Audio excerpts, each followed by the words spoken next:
नमस्कार मंडळी. मराठी मालिका, नाटक, चित्रपट या तिन्ही माध्यमात काम करत आपल्या अभिनयाची छाप प्रेक्षकांच्या मनावर पाडणारा अभिनेता म्हणजेच अस्ताद काळे. पण त्यांच्याविषयी एक अतिशय दुःखद बातमी समोर आली आहे. बिग बॉस मधून लोकप्रिय झालेला अस्ताद काळेवर खूप मोठा दुःखाचा डोंगर कोसळला आहे.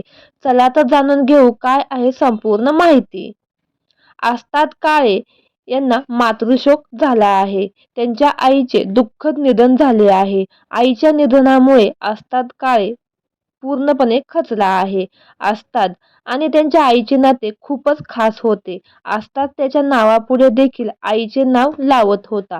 अस्ताद सुनीता प्रमोद काळे असं तो नाव लावत होता. आई, तुझे निधन झाले तेव्हा मी अजिबात रडलो नाही. तिच्यावरती त्रास होईल म्हणून मी स्वतःला आवर घातला. आईच्या शेवटच्या दिवसात माझं पुण्यामध्ये शूटिंग चालू होतं. त्यावेळी माझी पत्नी स्वप्नाली हिने तिच्या आईसारखी तिची खूपच काळजी घेतली होती. अस्तादची पत्नी स्वप्नाली ही देखील प्रसिद्ध अभिनेत्री आहे. अस्ताद काळे यांच्या कामाबद्दल बोलायचं झालं तर फर्जंद, फत्ते शिकस्त, पावनखिंड यासारख्या चित्रपटातील त्यांची भूमिका प्रचंड गाजली.